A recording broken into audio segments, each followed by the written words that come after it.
9월 12일 화요일 내가 그들에게 복을 주리라는 제목으로 민수기 6장 13에서 27절의 말씀입니다. 사랑의 하나님 감사합니다. 오늘도 말씀 묵상의 시간을 주심에 감사합니다. 이 시간을 통하여서 하나님의 말씀이 들리고 복음이 들리기 원합니다. 말씀대로 믿고 살고 누린 인생이 되게 하시고 이 시간도 우리와 함께하여 주시옵소서. 감사드리옵고 예수 그리스도 이름으로 기도드립니다. 아멘. 본문의 말씀입니다. 나시린의 법은 이러하니라. 자기의 몸을 구별한 날이 차면 그 사람을 회막문으로 데리고 갈 것이요. 그는 여호와께 헌물을 드리되 번제물로 1년 된 흠 없는 수양 한 마리와 속죄 제물로 1년 된 흠 없는 어린 암양 한 마리와 화목 제물로 흠 없는 수양 한 마리와 무교병 한 강주리와 고운 가루에 기름 섞은 과자들과 기름 바른 무교 전병들과 그 소제물과 전제물을 드릴 것이요. 제사장은 그것들을 여호와 앞에 가져다가 속죄제와 번제를 드리고 화목제물로 수양의 무교병 한 광주리를 아울러 여호와께 드리고 그 소제와 전제를 드릴 것이요. 자기의 몸을 구별한 아시리는 회막문에서 자기의 머리털을 밀고 그것을 화목제물 밑에 있는 불에 둘지며 자기의 몸을 구별한 아시리니 그의 머리털을 민 후에 제사장이 삶은 수양의 어깨와 광주리 가운데 무교병 하나와 무교전병 하나를 취하여 나시린의 손에 두고 여호와 앞에 요제로 흔들 것이며 그것과 흔든 가슴과 받들어 올린 넓적다리는 성물이라 다 제사장에게 돌릴 것이니라. 그 후에는 나시린이 포도주를 마실 수 있느니라. 이는 곧 서원한 나시린이 자기의 몸을 구별한 일로 말미암아 여호와께 헌물을 드림과 행할 법이며 이외에도 힘이 미치는 대로 하려니와 그가 서원한 대로 자기의 몸을 구별하는 법을 따라 할 것이니라.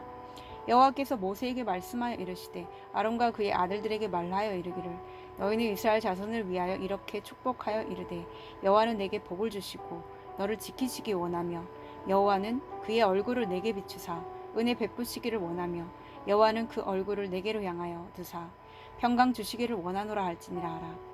그들이 이같이 내 이름으로 이스라엘 자손에게 축복할지니 내가 그들에게 복을 주리라. 아멘.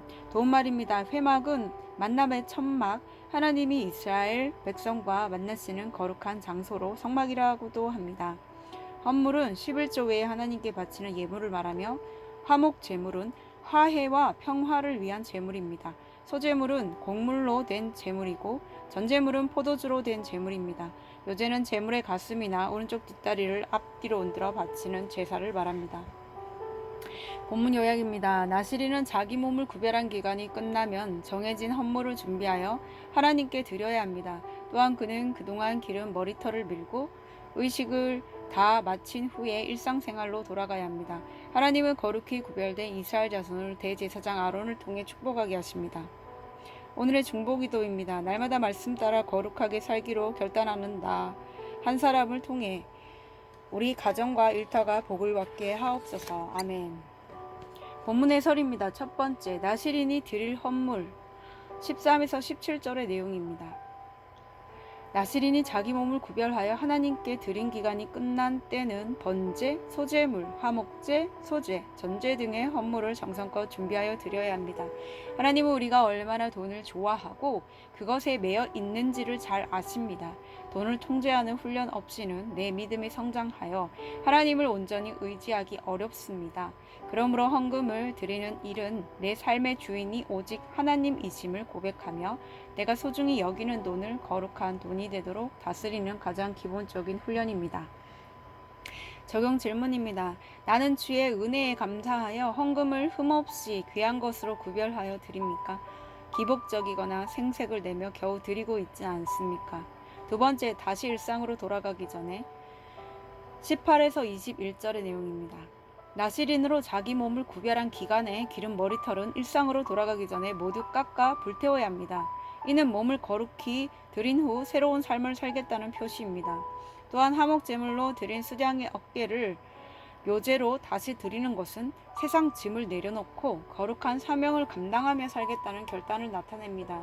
주님이 거룩한 백성으로 불러주시기 전에는 세상을 좋아했지만 이제는 세상보다 주님이 좋은 것을 일상에서 온몸으로 가족과 이웃에게 보여줘야 하는 것입니다. 적용 질문입니다. 나는 일상에서 가족과 이웃에게 사명 따라 좁은 길로 가는 것을 온몸으로 보여주고 있습니까? 세 번째, 대제사장의 축복기도 22에서 27절의 내용입니다. 민수기 5에서 6장에서 하나님은 모세에게 백성의 거룩함을 지키기 위한 법을 알려주십니다. 대제사장이 거룩한 백성을 긍휼히 여기며 간절히 축복할 때 하나님은 그 백성을 지키시며 은혜와 평강을 내려주십니다. 하나님이 일곱째 날을 복되게 하사 거룩하게 하셨듯이 예수 그리스도를 통해 우리를 이미 복되게 하셨기에 우리도 거룩할 수 있습니다. 나아가 연약한 우리는 서로를 향해 제사장이 되어 거룩한 삶을 격려하고 축복해 주어야 합니다.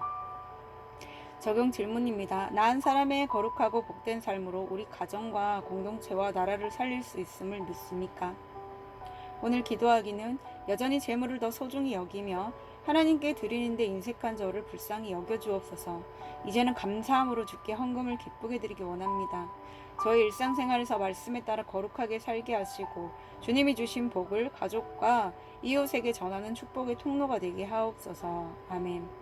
묵상 간증입니다. 두려움 가운데 최고의 선물이란 제목으로 김경아님의 말씀 적용글입니다. 혈기왕성하던 젊은 시절 저는 아프리카 선교를 가겠다고 기도하기도 했습니다. 그러다 도박과 술주정하는 남편과 이혼하고 지금의 남편을 만나 재혼하며 그 기도를 잊고 지냈습니다. 이후 남편과 함께 사업을 시작해 불철주야 일하고 성공을 향해 달려가면서 아들을 낳아 행복한 가정을 이루었다고 생각했습니다.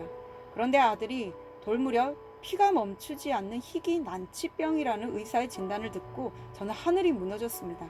남편은 어떻게 이런 일이 우리에게 일어날 수 있냐고 원망하며 사업을 내려놨고 그렇게 저희 가정은 벼랑 끝에 서게 되었습니다. 그때 저희 부부는 한 교회 공동체에서 말씀으로 양육을 받았습니다. 예배와 소그룹 모임을 통해 남편은 눈물을 흘리며 하나님께 돌아오게 되었고 저는 아프리카 선교보다 힘든 재혼의 삶을 살아낼 수 있게 되었습니다. 저희 집에서 처음 소그룹 모임을 하는 날 저는 골프채를 팔아 기쁜 마음으로 지체들에게 맛있는 식사를 대접했습니다. 하지만 이후 남편이 소그룹 리더가 되면서 계속 식사를 준비하게 되자 도와주지 않는 남편을 향해 불만과 생색이 올라오기도 했습니다. 그렇게 저희 부부는 예배와 양육으로 세상 즐거움과 담을 쌓고 평생 나시니 같은 삶을 살 줄 알았습니다. 그러나 코로나19로 예배가 소홀해지자 저와 남편은 서로를 판단하다가 사명을 내려놓게 되었습니다. 저는 남편이 소그룹 리더의 직분을 내려놓으면 모든 것이 무너질 것 같았는데 그 이면에는 행복한 가정을 꿈꾸는 저의 우상이 있음을 깨닫고 회개했습니다. 또한 내 힘으로 남편도 세우고 헌물도 드리는 줄 알았는데 어린 양 예수님이 나 대신 죽으심으로 저를 구별된 하나님의 백성으로 삼아주신 것을 깨달았습니다. 그동안 주께 드린 모든 것을 다 기억하실 뿐만 아니라 우리 자녀들을 항상 보호하시고 은혜와 평강의 복을 주시는 하나님께 감사드립니다. 이분에 적용하기는 교회 소그룹 모임을 할 때 생색내지 않고 식사를 정성스럽게 준비하겠습니다. 아픈 이들에게 주사를 놓을 때 두려워서 미루지 않고 함께 기도한 후에 놓겠습니다. 입니다.